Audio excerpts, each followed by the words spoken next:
What if Bruno Fernandes played for Arsenal? Imagine this for a second. It's match day at the Emirates Stadium. The crowd is loud, the lights are bright, and in the middle of the pitch stands Bruno Fernandes in an Arsenal shirt. Head up, arms pointing, demanding movement, ready to create chaos. Now stop and think. What if Bruno Fernandes had played for Arsenal instead of joining Manchester United? Would Arsenal have won the league earlier? Would Martin Ødegaard still become captain? Would Arsenal finally have found the creative midfielder they searched for after the era of Mesut Özil? Today we're diving deep into one of football's most interesting alternate realities. What if Bruno Fernandes played for Arsenal? Let's begin. Back in early 2020, Bruno Fernandes was one of the hottest midfielders in Europe. At Sporting CP, he was scoring goals, creating chances, taking penalties, delivering set pieces and carrying games almost by himself. He wasn't just a midfielder, he was a machine. Goals from distance, killer passes, leadership, aggression, constant intensity. Every top club needed creativity, and Arsenal were definitely one of them. At the time, Arsenal were struggling badly. They had talent but no identity. No control in midfield. No consistent chance creator. No leader in the centre of the park. The club had moved on from the peak years of Özil, and there was a huge creative gap. Now imagine Arsenal moved first. Imagine instead of Manchester United signing Bruno in January 2020, Arsenal did. The timing would have been perfect. Mikel Arteta had just arrived as manager. He needed personalities. He needed standards. He needed players who demanded more. Bruno Fernandes would have fit that immediately. Because love him or hate him, Bruno is never passive. He shouts, he presses, he argues, he takes risks. He wants the ball every minute. That kind of personality can change dressing rooms. At Arsenal, he likely becomes one of the leaders almost instantly. Now let's talk football. How would he fit tactically? Arteta's Arsenal has often relied on structure, spacing, patient build-up, and moments of creativity from advanced midfielders. Bruno's style is different. He is direct. He plays forward early. He attempts risky passes. He shoots often. He forces the game. Some coaches hate that chaos, but great teams often need controlled chaos. Imagine Bruno playing ahead of Thomas Partey and Declan Rice. Rice wins the ball. Partey breaks pressure. Bruno receives between lines and instantly feeds runners. Now imagine those runners being Bukayo Saka, Gabriel Martinelli, and Kai Havertz. That is dangerous, because Bruno thrives when attackers make aggressive runs. Saka cutting inside, Martinelli sprinting behind fullbacks, Havertz attacking space. Bruno would create chance after chance. And then there are set pieces, corners, free kicks, penalties.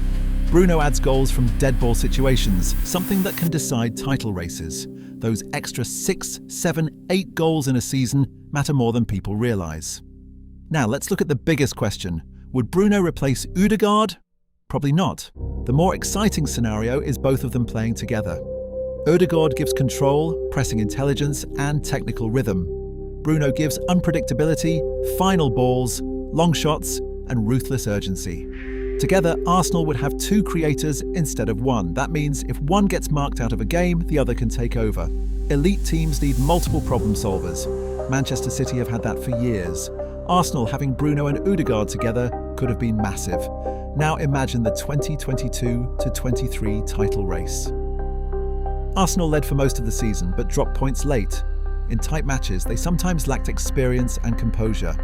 Bruno has many flaws, yes. But one thing he doesn't lack is nerve. He demands the ball when pressure rises. He takes responsibility. In tense moments, some players hide. Bruno never hides. Could one killer pass against West Ham United change that draw? Could one penalty change another result? Could his mentality lift the team during the run-in? Maybe. And maybe that tiny margin wins Arsenal the league. Now let's discuss the downside, because it would not be perfect. Bruno is high risk. He loses possession often because he constantly attempts difficult passes. Arteta values control, structure, discipline. There would be moments where Arteta would be furious. Imagine Arsenal trying to manage a 1-0 lead and Bruno attempts a no-look-through ball in midfield that gets intercepted. That tension would be real. Would Arteta fully trust him? That depends. If Bruno accepted tactical coaching and chose better moments to gamble, it could work brilliantly. If not, clashes might happen. Also, Bruno's emotional style divides opinions. Some fans love the fire. Others think he complains too much.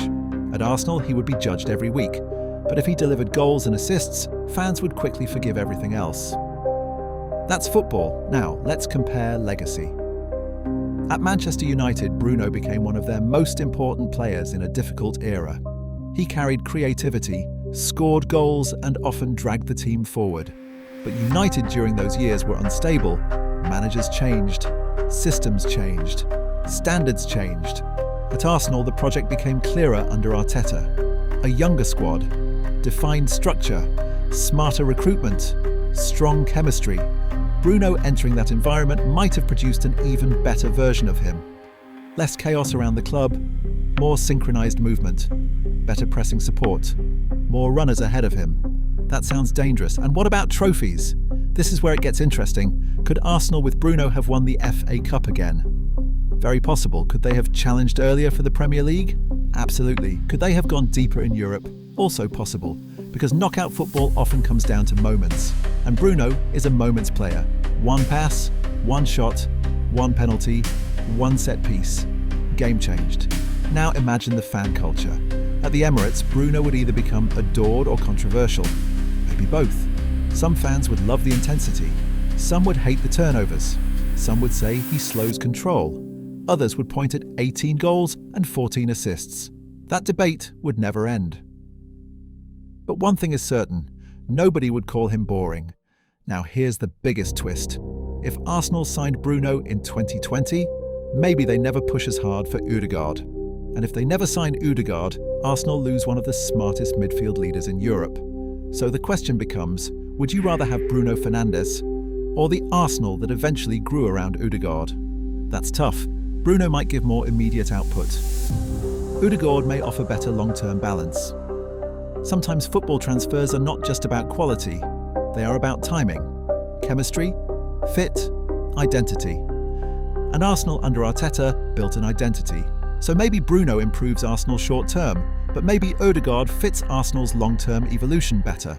Still, a midfield of Rice, Odegaard and Bruno Fernandes sounds like a nightmare for opponents.